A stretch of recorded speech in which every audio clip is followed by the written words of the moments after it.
고린도전서 12장부터 14장까지는 은사에 대해서 말씀하고 있습니다. 왜냐하면 고린도 교회에서 은사로 인하여서 많은 문제가 일어났기 때문에 그렇습니다. 사도 바울은 은사의 종류가 몇 가지가 있고 은사를 주신 목적이 무엇인가를 말씀하고 있습니다. 그러나 실제적으로 바울이 하고 싶은 이야기는 고린도전서 14장 이야기입니다.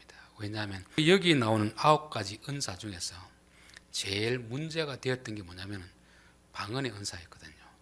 그래서 전체적인 은사를 설명하고 그 다음에 이제 방언에 대해서 이야기를 하고 싶지만 조금 잠시 보류해 두고 앞에 이런저런 내용을 먼저 덧붙여서 이야기하는 것입니다. 일반적으로 성경에서 나오는 방언이라는 말은 언어를 지칭합니다. 언어. 그러니까 한국어, 중국어, 영어, 조금 더 좁게 보면 사투리입니다. 아람 방언, 유다 방언, 그리고 히브리 방언 이렇게 하고 있습니다. 그 언어 중에서 특별히 사람이 어려서부터 배워서 하는 그 지식이 아니고 그 언어들을 배우지 않고 말하는 그 방언이 바로 사도행전 2장하고 고린도전서 12장 13장에 나오는 내용입니다.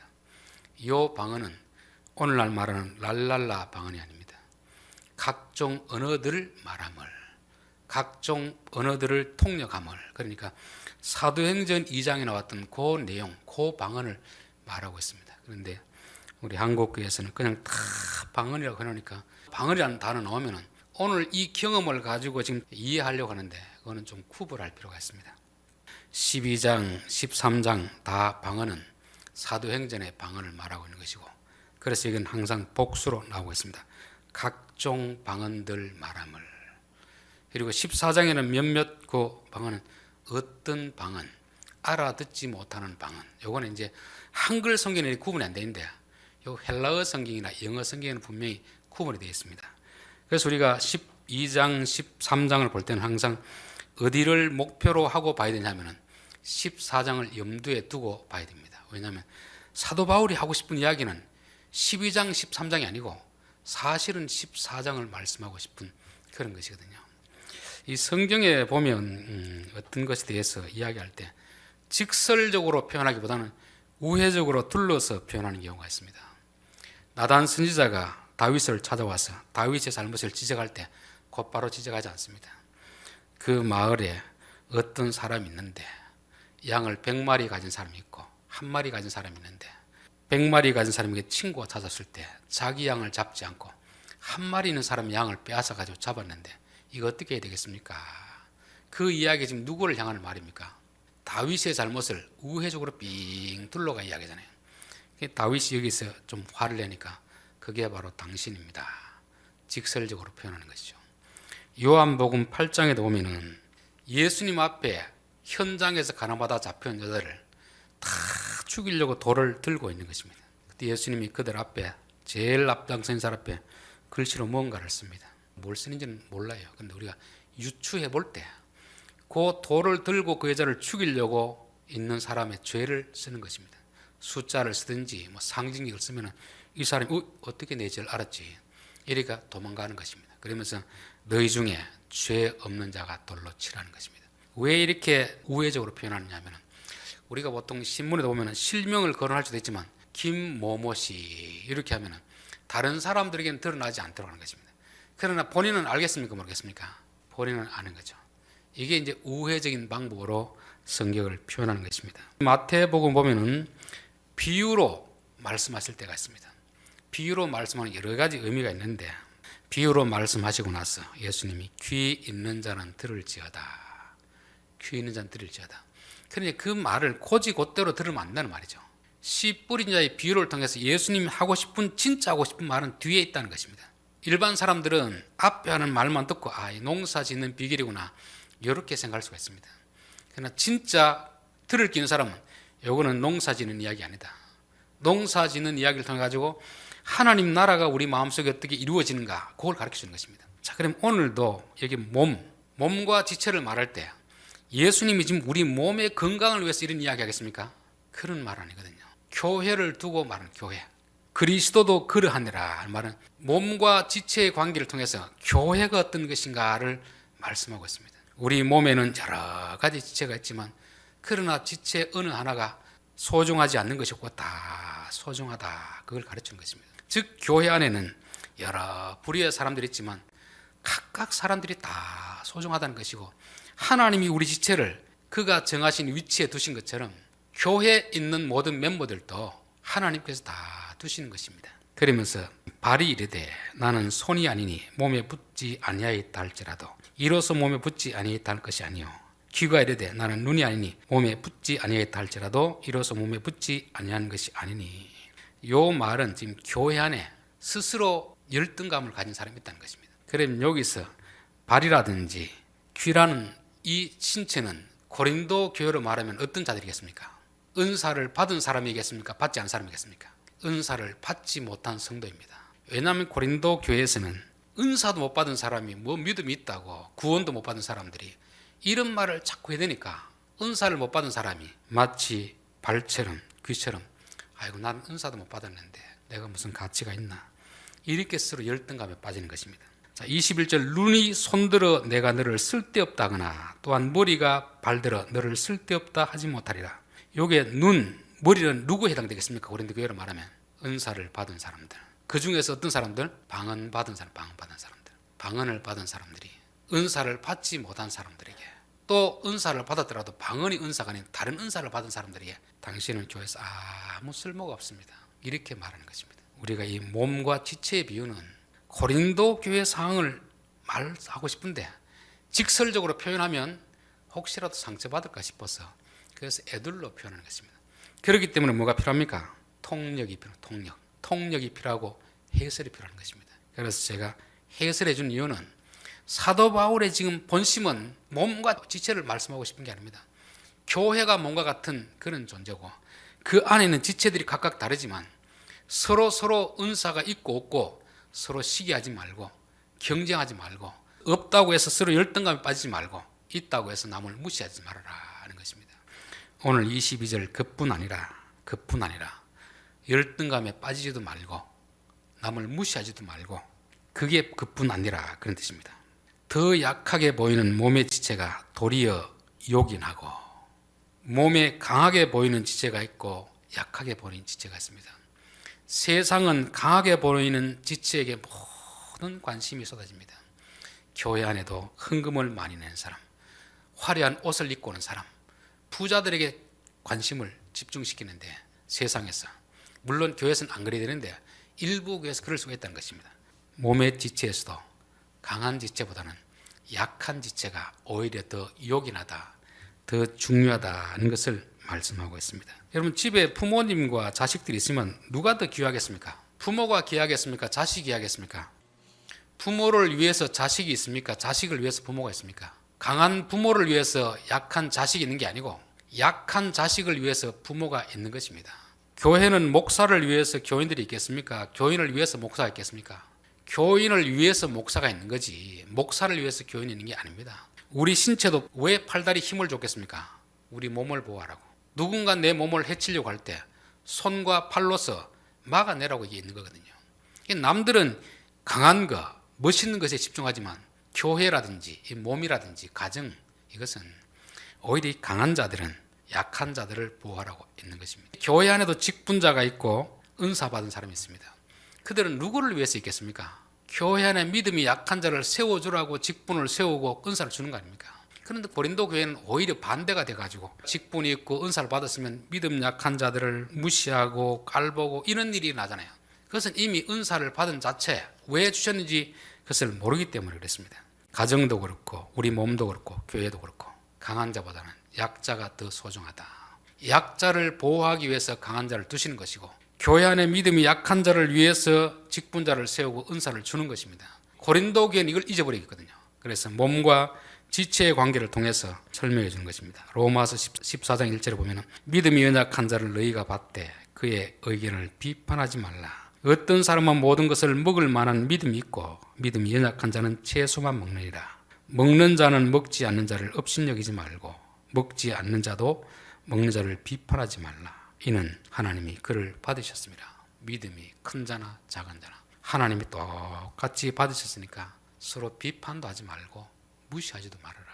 너희들이 은사를 받았느냐? 그렇다면 은사 받지 못한 자를 무시하지 말아라는 것입니다. 지금이야 그런 경우가 없지만 20, 30년 전만 하더라도 교회에서 방언을 말하는 자와 하지 못하는 사람, 눈에 보이지 않지만 은근히 차별이 있었습니다. 방언을 말하는 사람 같이 모여 기도하면서 방언하지 못하는 사람을 좀 무시하는 그런 게 있었습니다. 지금은 그런 경우는 없겠지만 한 20, 30년 전에는 그런 게 있었던 것 같아요. 제가 처음 신학할 때도 그렇고 그런 모습이 바로 고린도 교회의 모습이고, 하나님은 은사를 받은 자와 받지 않은 자 서로 다 귀히 여기고 받은 자들은 받지 않은 자들을 더 세워주는 그런 일에 그 은사를 사용하라, 그렇게 말씀하고 있습니다. 24절 우리의 아름다운 지체는 그럴 필요가 없느니라. 그러니까 아름답지 못한 자는 아름다운 것으로 씌워주지만 아름다운 자는 이미 아름답기 때문에 더 치울 것이 없다는 말이잖아요. 집에서도 이제 자녀들을 키우다 보면 자녀들 중에는 좀 잘 사는 자녀가 있을 수 있습니다. 근데 어떤 자녀는 좀 굉장히 어려운 자녀가 있잖아요. 근데 부모가 돈이 많다고 하면은 누구에게 돈을 더 많이 주겠습니까? 당연히 자식 중에서 가난한 자, 그 자식에게 많이 주는 것입니다. 부자 아들에게는 굳이 돈을 줄 필요가 없습니다. 왜 안 줘도 이미 잘 살고 있으니까. 교회도 똑같은 것이죠. 교회 안에서 남들 앞에 잘 나가는 사람 하나님이 굳이 아름다운 것을 덧입힐 필요가 없습니다. 약한 자들, 소외된 자들, 그런 자들에게 하나님께서 아름다움을 덧입혀 주신 것입니다. 몸을 고르게 하여 부족한 지체에게 귀중함을 더하사. 이게 세상과 교회가 가장 다른 것입니다. 세상은 돈이 많으면 대우받고 돈이 없으면 무시당하고 높은 지위에 있으면 사람들이 다 그 앞에가 고개를 조아리고 지위가 낮으면 함부로 무시를 당하는, 이게 세상 아닙니까? 근데 교회는 그런 곳이 아니다. 교회는 가정과 똑같은 곳이기 때문에 오히려 잘 사는 아들보다 못 사는 아들을 더 귀히 여겨가지고, 부모에게는 잘 사는 아들이나 못 사는 아들이나 다 똑같습니다. 부모에게 혹시라도 재산이 있으면 가난한 아들에게 조금 더 나눠줘가지고 둘을 어느 정도 균형을 맞추는 규칙, 균형을 맞추려고 하는 것이 이게 가정의 일이고 교회의 일이라는 것을 말씀하고 있습니다. 그렇게 해야 몸 가운데 분쟁이 없고 오직 여러 지체가 서로 같이 돌보게 하셨느니라. 그래서 이스라엘 나라에도 장자에게는 유산의 2몫을 줍니다. 2몫. 왜냐하면 너는 아버지가 일찍 돌아갔을 때 아버지 역할을 감당해라. 동생들에게는 형이 아니고 너는 아버지의 역할을 감당하기 위해서 2몫을 주는 것입니다. 그래서 교회에서도 좀 남들보다 형편이 좋은 사람은 어떻게 됩니까? 교회 안에 연약한 자들을 돌보고 나누어 줌으로 인해서 같이 균등하게 그렇게 하도록 하는 역할이 바로 교회에서 직분자가 해야 될 일이고 교회에서 강한 자들이 해야 되는 것입니다. 그래야 교회 안에 분쟁이 없게 되어 있다는 것입니다. 분쟁은 항상 언제 생깁니까? 부자들은 더 챙겨주고 가난한 자들은 무시하고 이러면 무시당하는 쪽에 가만히 안 있잖아요. 같이 비슷하게 해준다든지 오히려 가난한 자들을 더 챙겨주면 어떻게 됩니까? 부자들이 시기하겠습니까? 그걸 가지고 시기하지 않습니다. 그거는 차별이 아니고 약한 자에게 배려해 주는 것입니다. 미국 문화, 유럽 문화에 보면 항상 사고가 나면 누구부터 먼저 생깁니까? 어린아이들, 여자들, 장애인들. 왜냐하면 건강한 사람하고 똑같이 기회를 주면 안 됩니다. 왜냐하면 똑같이 기회를 주면 약한 어린아이들은 탈출하지 못하게 되잖아요. 예전에 그 타이타닉호 배가 침몰할 때 제일 먼저 어린아이들, 여자들, 장애인들 이렇게 배에 태우고 제일 나중엔 남자들이 그렇게 하는 것입니다. 그게 바로 뭐냐면 서로 균등하게 하는 거죠. 약자들에게 좀 더 기회를 부여해가지고 균형을 잡히도록 하는 것이 이게 교회 문화이고 하나님이 그렇게 하는 것이고 오늘날 가정에서 그렇게 하는 것입니다. 자, 25절 몸 가운데서 분쟁이 없고 오직 여러 지체가 서로 같이 돌보게 하셨느니라. 같이 돌보게 하셨다는 말은 창세기 2장에 보면 여자에게 뭐라고 했습니까? 너는 돕는 배필이 되라고 했잖아요. 그렇죠? 이 말은 여자만 남자를 돕는 게 아닙니다. 남자도 여자를 돕는 게 돼야 됩니다. 힘은 누가 셉니까? 남자가 센 거죠. 힘은 여자가 약하잖아요. 그러니까 남자는 약한 여자를 강한 힘으로 보호해 줘야 됩니다. 여자를 도와줘야 되는 거죠. 근데 정신적으로 누가 강하겠습니까? 여자가 훨씬 더 강합니다. 정신적으로 오래 버티는 일은 여자가 남자를 도와줘야 되는 것입니다. 그래서 돕는다는 것은 어느 한편에서 돕는 게 아니고 서로 돕고 돕는 것입니다. 야곱과 에서가 그렇거든요. 에서는 오늘날로 말하면 돈을 잘 버는 아들입니다. 야곱은 돈은 잘 못 벌어요. 그런데 야곱은 뭐라고 했습니까? 그는 조용한 자라 했는데, 그 조용한 자란 말은 성격이 조용하다는 게 아닙니다. 히브리어로 타임이라는 것은 영적으로 완전한 자라, 그런 뜻입니다. 그러니까 형은 돈은 잘 버는데 이게 너무 돌아다니다 보니까 성경 볼 시간도 없고 기도할 시간도 없습니다. 그런데 야곱은 돈 버는 재주가 없으니까 늘 집에 있으면 성경만 보고 기도하고 이러니까 물질적으로는 형이 동생을 도와줘야 되는 것입니다. 그럼 동생은 어떻게 합니까? 영적인 복을 같이 나누어 주는 거죠. 그렇게 해가 서로 돕는 그런 관계가 되도록 한 것입니다. 야고보서 2장 5절에 보면 내 사랑하는 형제들아 들을지어다 하나님이 세상에서 가난한 자를 택하사 믿음에 부유하게 하시고 또 자기를 사랑하는 자들에게 약속하신 나라를 상속으로 받게 하지 아니하였느냐. 교회에서 쭉 이렇게 봤을 때 기도를 많이 하고 은사를 받는 분이 주로 어떤 분인가 하면은 뭐 남편이 사업을 해서 잘 살거나 아내가 사회에서 뭐 좋은 직장을 가진 그런 분은 아닙니다. 대체로 보면은 좀 그렇지 않는 환경에 있는 사람들, 남편을 일찍 여의고 혼자 되었다거나 아니면 가난한 가정에 있다거나 이런 분들이 주로 이제 은사를 받는 경우가 많더라고요. 하나님 왜 그렇게 하실까를 보니까 균등하게 하기 위해서. 사회적으로 돈이 많고 지위가 있는 사람에게 하나님 그런 은사를 안 주십니다. 사회적으로 좀 지위도 없고 가난하고 이런 사람들에게 은사를 주다 보니까 큰 교회에서도 어떤 일이 벌어지느냐 하면 이제 사장님 부인들, 교수 부인들이 다 누구 앞에 오냐면 그 은사를 가진 권사님 앞에 와가지고 기도받는 것입니다. 균등하게 하기 위해서 하나님이 하신다는 것을 그렇게 말씀하고 있는 것입니다. 자, 고린도 후서 8장 13절에 보면은 이는 다른 사람들을 평안하게 하고 너희는 곤고하게 하려는 것이 아니요 균등하게 하려 함이니 이제 너희의 넉넉한 것으로 그들의 부족한 것을 보충함은 후에 그들의 넉넉한 것으로 너희의 부족한 것을 보충하여 균등하게 하려 함이니 됐습니다. 우리 헌금하는 것도 마찬가지입니다. 내가 돈이 있으면 교회 헌금하면 그 돈을 가지고 가난한 자들에게 나눠주는 것입니다. 그리고 또 가난한 자들은 영적으로 기도하고 하나님 은혜를 받아가지고 그것을 또 물질적으로 부유한 자들에게 나누어가지고 교회가 균등하게 만든다는 것을 말씀하고 있습니다. 26절 만일 한 지체가 고통을 받으면 모든 지체가 함께 고통을 받고 한 지체가 영광을 얻으면 모든 지체가 함께 즐거워하느니라. 우리 몸에서 다리가 튼튼해가지고 달리기에서 1등하면 우리 몸이 다 영광이 아닙니까? 머리가 똑똑해가지고 공부를 잘하면 머리만 영광을 받겠습니까? 온 몸이 영광을 받겠습니까? 온 몸이 영광을 받는 거잖아요. 교회도 마찬가지입니다. 교회는 어떤 사람이 특별히 찬양을 잘하면 그 성도만 영광을 받는 게 아니고 지동 교회 자체가 영광을 받는 거 아닙니까? 그러니까 누가 나보다 잘한다고 시기할 필요가 전혀 없습니다. 왜냐하면 우리 한 몸은 내가 눈이 이쁘든지 코가 이쁘든지 귀가 이쁘든지 손이 뭐 팔씨름을 잘하든지 달리기 잘하든지 뭔가 지책 하나 잘하면 그 팔만 칭찬하는 게 아니고 그 몸 자체를 칭찬하기 때문에 시기할 필요가 없다는 거죠. 또 우리 손가락에 가시가 들어가면 손가락만 아픕니까? 온 몸이 신경이 쓰입니까? 온 몸이 신경이 쓰잖아요.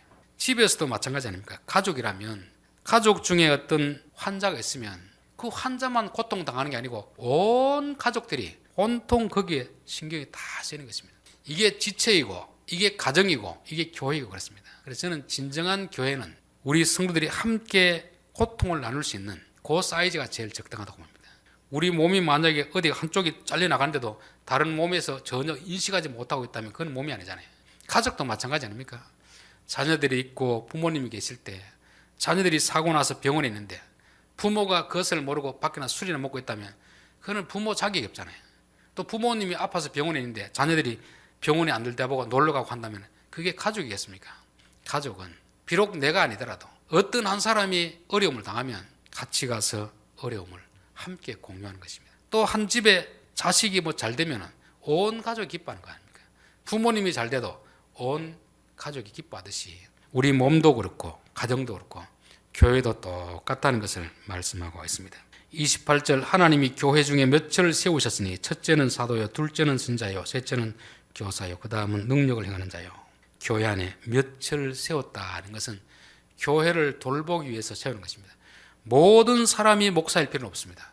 모든 사람이 찬양대를 인도할 필요는 없습니다. 모든 사람이 주방을 담당할 필요 없습니다. 그 중에 몇 사람 목사도 세우고 찬양팀도 세우고 주방 담당하는 세우고 주차관리하는 세우고 각각 세우는 것입니다. 보통 은사자들은 뭐라고 합니까? 은사는 구하는 자에게 다 주신다 하잖아요. 그거는 성경의 가르침하고 안 맞습니다. 여기 보면은 다 사도겠느냐 다 선지자겠느냐 다 교사겠느냐?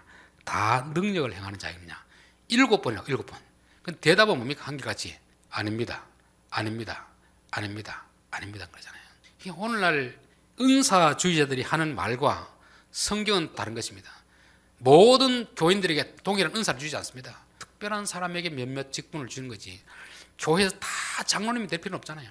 몇 명만 장로님이 되면 되는 것입니다. 다 권사님이 될 필요도 없습니다. 몇 명만 권사님이 되면 되는 것입니다. 방언의 은사도 다 받을 필요가 없어요. 몇 명만 받으면 되는 것이고, 병 고친 은사도 다 받을 필요는 없습니다. 몇 명만 받으면 되는 것입니다. 그렇다고 그들이 다른 사람보다 더 특별한 사람이냐? 그렇지는 않습니다. 하나님 그 일을 맡기는 것이죠. 그래서 다 7번이나 반복하면서 대답은 no, no, no 그것입니다. 모든 사람이 다 같은 은사를 받을 수는 없다는 것을 말씀하고 있습니다. 이게 참 재밌는 것은 첫 번째는, 두 번째는, 세 번째는, 그 다음은 계속 나오면서 방언을 몇 번째 말하죠? 제일 끝에 하는 거죠. 제일 끝에. 몸의 지체는 다 소중하고 다 귀한데 여기서 굳이 순서를 두려고 하면 그래도 귀한 것은 사도요, 선지자요, 교사이다. 다른 일도 중요하지만 교회는 하나님의 말씀을 가르치는 곳이기 때문에 그것이 제일 소중하지 않느냐. 그러면서 다른 은사들도 많은데 방언의 은사를 제일 뒤로 빼서 말하는 이유는 뭐겠습니까? 방언을 무시하는 게 아니고 다 같이 귀중한데 고린도 교회들은 지나치게 방언을 강조하다 보니까 방언이 마치 신앙의 모든 정점에 있는 것처럼 모든 은사의 시작점이고 방언을 받아야 기도가 되고 모든 것을 이렇게 말하니까 사도 바울이 이건 아니다. 그래서 의도적으로 제일 뒤로 빼는 것입니다. 방언 옹호론자들이라고 그러죠. 방언은 하늘의 언어다 이렇게 주장하면서 방언을 해야 예언을 하고 뭐 다 이렇게 하라는데 그건 성경의 가르침 아닙니다. 방언이 그렇게 소중할 것 같으면 예수님이 방언을 했어야 되잖아요. 고린도 교회 외에는 방언에 대해서 나오지 않습니다. 갈라디아 교회, 빌립보 교회, 골로새 교회, 그 당시 교회가 얼마나 많이 있었습니까? 요한계시록 7교회도 방언에 대해서 한마디도 나오지 않습니다. 고린도 교회도 고린도 전서에만 나오지 고린도 후서에 나오지 않습니다. 방언이 그렇게 소중할 것 같으면 신앙생활에서 필수적인 그런 요소 같으면 왜 다른 데는 나오지 않겠습니까? 제가 솔직히 방언이 그렇게 소중할 것 같으면 우리 성도들을 다 기도원 데려가지고 방언받게 합니다. 성경을 보니 그게 아니거든요. 어떤 교회는 방언하는 교회도 있고 안 하는 교회도 있고 이런 것입니다. 필요에 따라서 하는 것이 이게 마치 신앙의 모든 것처럼 그렇게 가르치는 것은 이는 성경의 가르침과 맞지 않다는 것을 말씀하고 있습니다. 31절 너희는 더욱 큰 은사를 사모하라. 내가 또한 가장 좋은 길을 너희에게 보이리라. 여기 보면 다 사도겠느냐, 다 병 고치는 자이겠느냐, 다 방언을 말하는 자이겠냐. 모든 사람이 주는 것이 아니라고 하시면서도 그러나 너는 더욱 큰 은사를 삼아라. 이러니까 앞에 내용하고 뒤에 내용하고 조금 이렇게 뭔가 말이 안 맞잖아요. 그렇죠? 앞에는 다 주는 게 아니라고 했는데 뒤에는 더 큰 은사를 삼아라.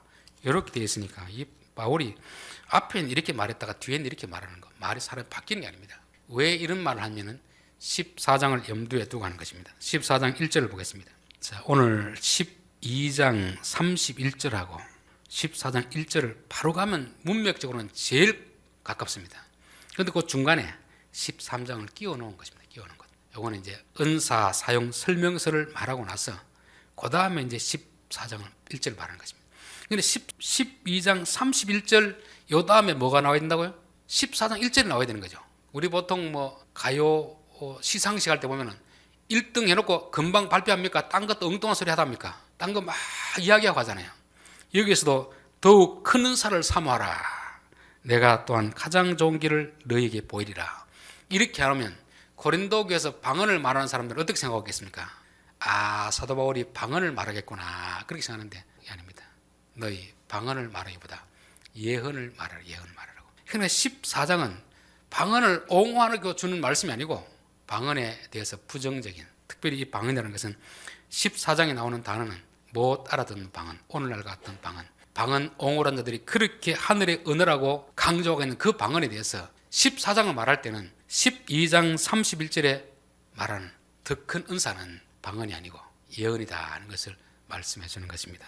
결론입니다. 바울이 몸과 지체를 통해서 말씀하고 싶은 것은 이 몸뚱아리를 설명하는 게 아닙니다. 오늘날 교회 안에 있는 직분자, 교회 안에 있는 은사 받은 자들, 그리고 성도들을 어떤 존재인가를 말씀하기 위해서 하는 것입니다. 교회 안에 은사를 받은 사람들은 은사를 받지 못한 사람을 무시해서는 안 된다는 것입니다. 왜냐하면 받지 못한 사람이 오히려 더 욕이 나기 때문에 받은 사람을 둔 것입니다. 그리고 내가 그것을 받지 않았다고 해서 스스로 열등감에 빠질 필요도 없습니다. 하나님이 필요한 사람에게 필요한 것을 주신다고 했는데 우리가 굳이 내가 안 받았다고 해서 아이고 나는 아무런 쓸모없는 존재이다, 그렇게는 할 수 없다는 거죠. 세상에는 강자들에게 주목하지만 가정이나 교회나 우리의 신체는 오히려 약자를 보호하기 위해서 강자를 두는 것입니다. 손과 다리는 이 몸을 지탱하라고, 몸을 보호하라고 있는 것이 남하고 싸우라고 있는 게 아니잖아요. 집에서도 부모는 어린 자식들을 잘 키우라고 부모가 있는 것입니다. 교회 목사도 장로님들도 마찬가지입니다. 연약한 교인들을 잘 돌보라고 있는 것이지 그 지도자를 위해서 교인들이 있는 것이 아니라는 것입니다. 오늘날 세상도 똑같은 거 아닙니까? 시장이 있고 도지사가 있고 대통령이 있는 이유는 뭐겠습니까? 백성들을 좀 잘 돌보라고 있는 것이, 그래서 권력을 주는 거 아닙니까? 하나님은 약한 자들을 더 귀하게 여겨가지고 똑같이 균등하게 해가지고 똑같이 서로 돕고 돕게 만들 것입니다. 내가 돈이 많으면 있는 돈을 가지고 가난한 자를 도와주면 됩니다. 그러면 또 가난한 자에게는 내게 없는 것이 있거든요. 영적인 강함이 있습니다. 부유함이 있습니다. 그걸 가지고 또 내가 도움받으면 됩니다. 그래서 우리는 혼자 사는 게 아니고 내가 누군가를 도울 수 있으면 돕고 또 내가 누군가에게 도움을 받으면 받도록 그렇게 되는 것입니다. 우리 몸의 지체가 똑같은 거죠. 우리 몸이 유기체이듯이 손가락 하나 다치면 온몸이 아프듯이 교회라는 곳은 사람이 많이 모인다 교회가 아닙니다. 가족처럼 서로서로의 아픔을 공유할 수 있는 그 정도 사이즈, 그 정도 규모가 성경이 말하는 교회입니다. 우리 몸의 지체처럼 가족처럼 교회는 영적인 가족이기 때문에 고통도 같이 나누고 영광도 같이 나누는 그런 것이 교회라는 것입니다. 교회는 모든 사람이 다 같은 은사를 가진 것이 아니다. 특별한 몇몇 사람을 세워가지고 전체 교인들을 돌보게 하는 것이 하나님이 하시는 방식이고, 특별히 방언의 은사를 제일 나중에 언급하는 것은 하나님 주시는 다 귀한데 고린도 교회가 특별하게 너무 이 방언 받은 사람들이 교회를 어지럽게 하고 있으니까 의도적으로 순서를 제일 나중에 내는 것입니다. 그럼 너희들이 더 큰 은사 받기를 사모하라. 더 큰 은사 받기를. 여기서 더 큰 은사는 다른 것이 아니고 예언입니다. 예언. 예언도 점쳐주는 예언이 아니고 교회 안에서 성경을 가르치는 것입니다. 목사가 될 수 있고 교사가 될 수 있고 가르치는 은사를 주시는 거죠. 그러므로 인해서 믿음이 약한 자를 자꾸 세워나가는, 이게 진짜 교회에서 귀중한 은사다는 것을 우리에게 말씀해 주는 것입니다. 기도드리겠습니다. 하나님 아버지, 오늘날 한국 교회 안에서 방언에 대한 잘못된 가르침 때문에 많은 사람들이 교만함에 빠지고 또 많은 사람들이 스스로 열등감에 빠지는 경우가 많이 있습니다. 우리가 은사에 대해서, 교회에 대해서 성경 말씀이 기준이 되게 도와 주시옵소서. 은사를 받은 자나 받지 않은 자나 하나님 보시기에는 동일하게 귀한 존재들이고, 무엇보다도 받지 못한 자들을 하나님이 더 귀히 여기듯이 우리에게도 중한 직분을 맡은 자들이 연약한 성도들을 더 잘 돌보고 섬길 수 있는 저희들 되게 도와 주시옵소서. 그리하여 우리의 섬김 때문에 믿음이 연약한 자들이 믿음이 자라게 되고 어린아이와 같은 자들이 장성한 분량으로 세워져 가는 일에 우리가 쓰임받게 도와 주옵소서. 예수님의 이름으로 기도합니다. 아멘.